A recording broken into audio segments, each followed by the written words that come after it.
And the race is on. Don Ezekiel rushing up his glass cockpit on the federal side is Superstitious.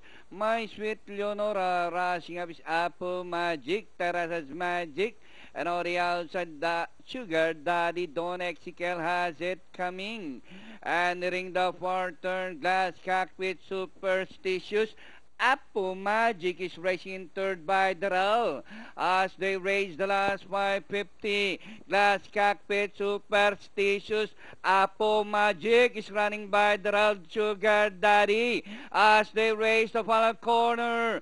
Apple Magic, Danori inside, Glass Cockpit in between runners, Superstitious alongside, and Sugar Daddy Jack Show King. Apple Magic by some 2 lengths now.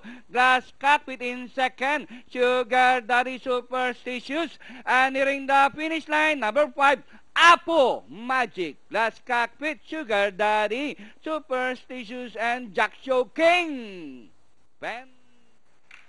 Okay, 5, 8, 9, 10, 6 ang ating